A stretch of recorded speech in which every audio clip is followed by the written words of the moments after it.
صدق اللہ حضرات اساتذہ اکرام سعادت ادارے کے مشکل تفضلوں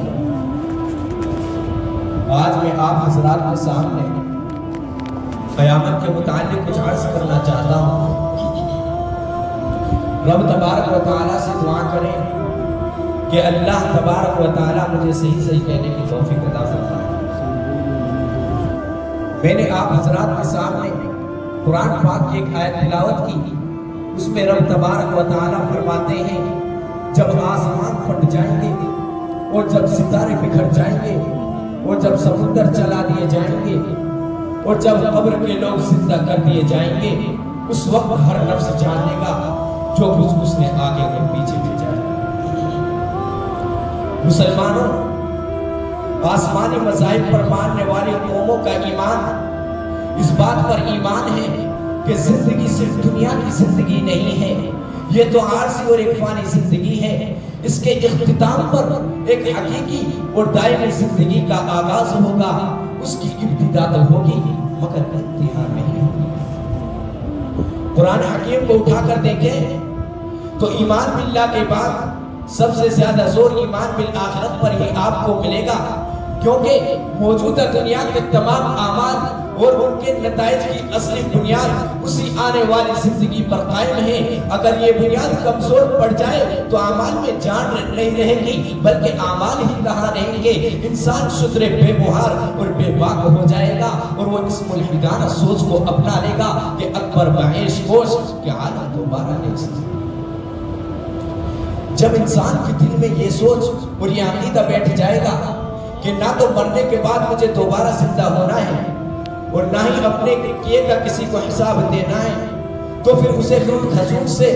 ظلم اور زیادتی سے، دھوکہ اور فریب سے، رشوت اور حرام خوری سے کوئی چیز نہیں روک سکے گی۔ وہ وحشی درندہ بن جائے گا، وہ ڈاکو، لٹیرا، ظالم، قاتل اور بے خوف ستمگر بن جائے گا، وہ فرعون، قارون اور حامان بن جائے گا، وہ نمرود، شداد اور ابو جہل بن جائے گا۔ رب کریم فرماتے ہیں والذین لا یؤمنون بالآخرہ قلوبهم منکرۃ وهم مستکبرون، جو لوگ آخرت پر ایمان نہیں لاتے اور ان کے دل نہیں مانتے وہ غرور میں مبتلا ہے۔ لیکن اس کے برعکس جس شخص کا آخرت پر ایمان ہوگا، وہاں کے حساب و کتاب پر ایمان ہوگا، وہاں کے جزا و سزا پر ایمان ہوگا، وہاں کے سوال و جواب پر ایمان ہوگا، اس کی زندگی بالکل مختلف ہوگی، اس کا طرز عمل مختلف ہوگا، اس کی سوچ مختلف ہوگی۔ ممکن ہے کبھی تغافل کی وجہ سے اس سے بھی غلطی ہو جائے، ممکن ہے وہ بھی بتقاضۂ بشریت گناہ کر بیٹھے، لیکن جب اسے قیامت کا منظر یاد دلایا جائے گا، جب اسے وہاں کی جزا و سزا کا احساس دلایا جائے گا، وہ کانپ اٹھے گا اور فوراً اپنی غلطی کی تلافی کے لیے تیار ہو جائے گا۔ سلطان ملک شاہ کا مشہور واقعہ ہے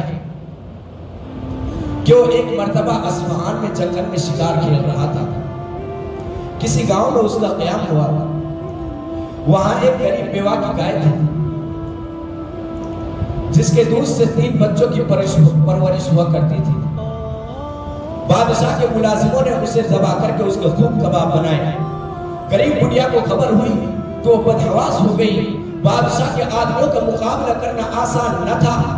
ان میں سے کوئی فریاد سننے کے لیے تیار نہ تھا اور عوام میں کوئی ایسا باعثر شخص نہ تھا جو ایک لاوارث اور غریب بیوہ کا ساتھ دیتا۔ بڑھیا بیچاری پریشان ہو گئی، ساری رات اس نے پریشانی میں کاٹی۔ صبح ہوئی، دل میں خیال آیا آخر میں بادشاہ سے کیوں نہ بات کروں، آخر میں براہ راست بادشاہ سے کیوں نہ بات کروں۔ اللہ نے اسے اتنی بڑی سلطنت اسی لیے تو دی ہے کہ وہ مظلوموں کی داد رسی کرے اور ظالموں سے ان کی حفاظت کرے۔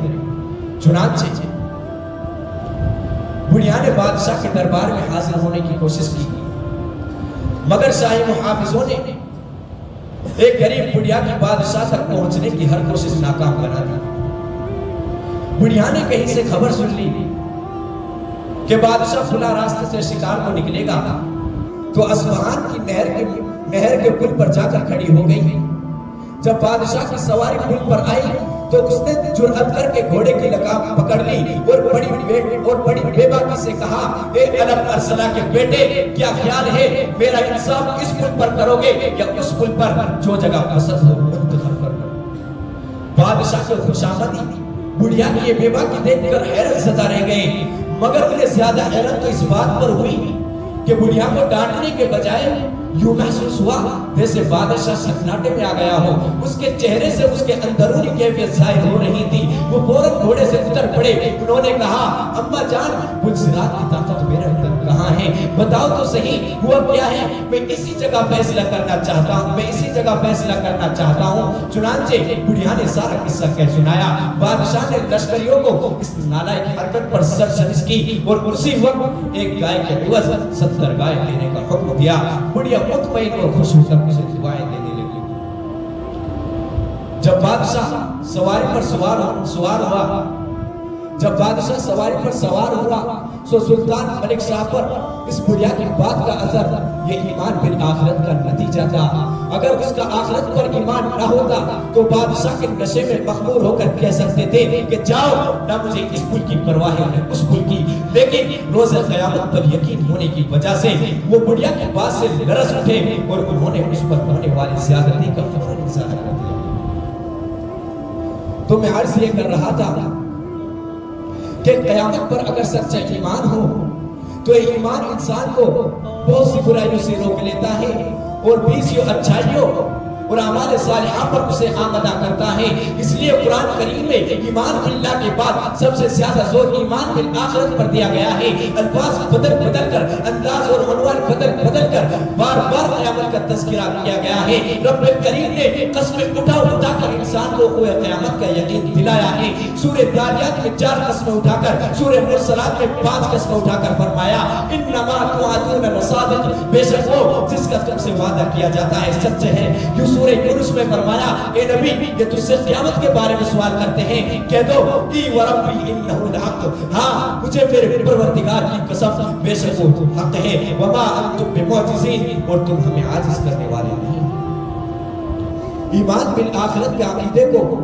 اتنی تاکید، اتنے زور اور اتنے تکرار کے ساتھ بیان کرنے کی وجہ یہی ہے کہ جب تک جنت دوزخ اور حشر و نشر پر ایمان نہیں ہوگا اس وقت تک مامورات کو ماننے اور منہیات کو چھوڑنے پر دل کو صحیح جذبہ پیدا نہیں ہوگا۔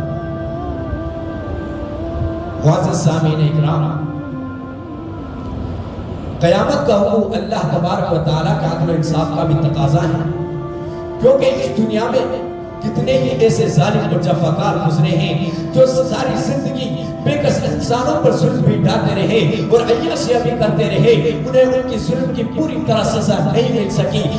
حلال اور حرام طریقے سے سونے اور چاندی سے اپنی تجوریوں کو بھرنے والے کتنے ہی ساہوکار ایسے ہیں جنہوں نے پوری زندگی اللہ اور اس کے رسول کے کسی ایک حکم پر بھی عمل نہیں کیا، لیکن انہیں دنیا میں ہر طرح کی سہولتیں اور آسانیاں حاصل رہی۔ ان کے مقابلے میں کتنے ہی اللہ والے ایسے ہیں جن میں سے کسی نے اللہ کی رضا کے لیے اپنا وطن چھوڑ دیا، کسی نے اپنے اہل و عیال کو چھوڑ دیا، کسی نے جان کا نذرانہ پیش کیا، اور پھر ان میں سے کوئی ایسا تھا جس کی زندگی پر تہجد قضا نہیں ہوئی، کوئی صائم الدہر تھا، کوئی مرتے دم تک دعوت و تبلیغ اور جہاد کے میدان میں سرگرم عمل رہا، لیکن ان میں سے اکثر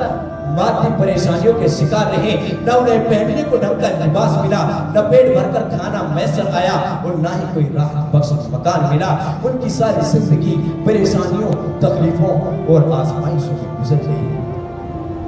اگر زندگی صرف دنیا کی زندگی ہوتی جس کا آغاز بھی اس دنیا میں ہو جاتا اور اس کا اختتام بھی اس دنیا میں ہو جاتا، نہ کوئی دار الجزا ہوتا، نہ دار الحساب ہوتا، نہ حشر و نشر ہوتا، نہ سوال و جواب ہوتا، نہ حساب و کتاب ہوتا، نہ جنت ہوتی تو نہ دوزخ ہوتی، تو اس کا مطلب معاذ اللہ ثم معاذ اللہ یہ ہوتا کہ اللہ نے عدل کا معاملہ نہیں کیا، نہ بروں کو سزا ملی اور نہ نیکوں کو جزا ملی۔ حالانکہ اللہ عادل ہے، وہ خود بھی عدل کرتا ہے اور انسان کو بھی عدل کی تلقین کرتا ہے، اور اس کی نظر میں اچھا حکمراں، اچھا انسان اور اچھا منصف وہی ہے جو عدل کرے۔ آج ہم دیکھتے ہیں کہ اللہ سے ڈرنے والے انسان آج بھی اپنے ناقص علم کے مطابق عدل کرتے ہیں اور اچھے اور بروں کو ان کے اعمال کی سزا و جزا دیتے رہتے ہیں۔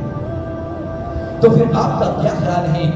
کہ وہ ذات جو عالم الغیب ہے، وہ جو ظالم اور مظلوم کو ہم سے کہیں زیادہ اچھی طرح جانتا ہے، وہ جو ظلم وہ جو عدل کا خالق اور عادلوں کو عظمتوں سے نوازنے والا ہے، وہ جو ظلم سے روکنے والا اور ظالموں کی گردنیں توڑنے والا ہے، تو کیا وہ نیکوں کو سزا اور بدوں کو سزا دے کر عدل انصاف کا ثبوت نہیں دے گا؟ اللہ تبارک و تعالی فرماتے ہیں ام حسب الذین اجترحوا السیئات ان نجعلهم كالذین آمنوا وعملوا الصالحات سواء محیاهم ومماتهم ساء ما یحکمون۔ جن لوگوں نے گناہ کمائے انہوں نے یہ خیال کیا کہ ہم ان کو ان کی طرح کر دیں گے جو ایمان لائے، اور جنہوں نے نیک اعمال کیے ان کی موت اور زندگی دونوں برابر ہو جائے۔ ان کا یہ خیال بہت برا ہے۔ معزز سامعین اکرام، قیامت کا حکم تو یقینی ہے، خواہ اسے اللہ تبارک و تعالیٰ کا عدل و انصاف کہیں یا کچھ اور۔ ایک دن ایسے آنے والا ہے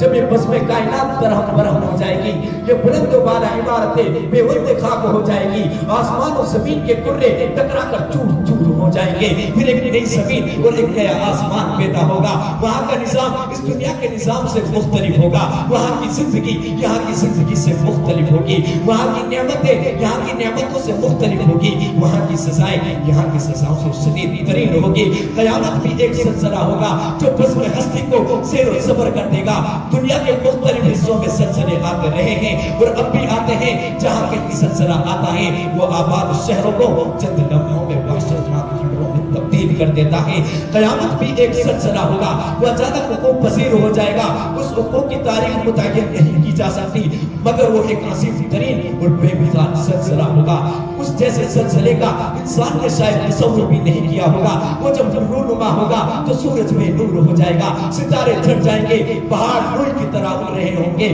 آسمان پگھلے ہوئے تانبے کی طرح ہو جائے گا، زمین اپنا سارا بوجھ باہر نکال پھینکے گی، زمین اپنا سارا بوجھ باہر نکال پھینکے گی، سمندر بہا دیے جائیں گے، انسان پریشان پروانوں کی طرح دیوانے پھر رہے ہوں گے، کسی کو کسی کی خبر نہیں ہوگی۔ اللہ تبارک و تعالی فرماتے ہیں یا ایھا الناس اتقوا ربکم ان زلزلۃ الساعۃ شیء عظیم یوم ترونها تذهل كل مرضعۃ عما ارضعت وتضع كل ذات حمل حملها وترى الناس سکارى وما هم بسکارى ولكن عذاب اللہ شدید۔ قیامت کا سلسلہ بڑی بھاری چیزیں ہیں، جس دن تم اس کو دیکھو گے کہ ہر دودھ پلانے والی اپنے دودھ پیتے بچے کو بھول جائے گی، ہر حمل والی اپنے حمل کو ڈال دے گی، تجھے لوگ نشے میں دکھائی دیں گے، حالانکہ وہ نشے میں نہیں ہوں گے، وہ لیکن اللہ تبارک و تعالیٰ کا عذاب بڑا سخت ہے۔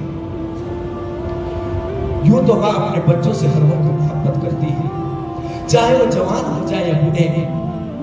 ماں کے لیے تو بچے ہی ہوتے ہیں، اس کی تکلیف سے اسے دکھ ہوتا ہے، ان کی راحت سے اسے خوشی ہوتی ہے، لیکن بچے کی رضاعت یعنی دودھ پیتے زمانے میں ماں کی محبت کچھ اور ہی ہوا کرتی ہے، اس کی ذرا سے تکلیف پر وہ تڑپ اٹھتی ہے، لیکن قیامت کا منظر کچھ ایسا ہولناک ہوگا کہ ماں جیسی شدید محبت کرنے والی ہستی اپنے دودھ پیتے بچے کو بھول جائے گی، بھائی کو بھول جائے گا، باپ بیٹوں کو بھول جائیں گے، بیٹوں کو بھول جائیں گے، بیٹے باپ کو اور باپ بیٹوں کو بھول جائیں گے، بھائی سے وہ موڑ لے گا، وہ صرف وہی نہیں موڑیں گے بلکہ اللہ تبارک و تعالیٰ فرماتے ہیں ان میں سے ہر ایک یہ چاہے گا کہ مجھے چھوڑ دیا جائے اور میرے بدلے میں میرے بھائی کو اور میرے بیٹے کو دوزخ میں ڈال دیا جائے۔ یود المجرم لو یفتدی من عذاب یومئذ ببنیہ وصاحبتہ واخیہ وفصیلتہ التی تؤویہ ومن فی الارض جمیعا ثم ینجیہ کلا۔ اس دن مجرم لوگ تمنا کریں گے کہ اس روز کے عذاب سے چھوٹنے کے لیے میں اپنے بدلے میں فدیہ دے دوں، اپنے بیٹے کو، اپنی بیوی کو، اپنے بھائی کو، اپنے اس خاندان کو جس میں رہا کرتا تھا اور تمام اہل زمین کو، پھر یہ اسے نجات دلا دے۔ لیکن اس دن ایسا نہیں ہوگا کہ ایک کے بدلے دوسرے کو سزا دی جائے، مجرم کے بدلے غیر مجرم کو دوزخ میں ڈال دیا جائے، صاحب عمل کے بجائے کسی نکمے کو جنت میں داخل کر دیا جائے، کوئی کسی کا بوجھ نہیں اٹھائے گا، ہر شخص کو اپنا بوجھ خود ہی اٹھانا پڑے گا۔ من عمل صالحا فلنفسہ ومن اساء فعلیہا وما ربک بظلام للعبید۔ جس شخص نے نیک اعمال کیے اس نے اپنے فائدے کے لیے کیا، اور جس نے برے اعمال کیے اس کی برائی کا وبال اسی پر پڑے گا، اور تمہارا پروردگار بندوں پر ظلم کرنے والا نہیں ہے۔ آخر میں دعا ہے کہ رب تبارک و تعالی ہمارے ایمان کو مضبوط بنائے، آمین۔ وآخر دعوانا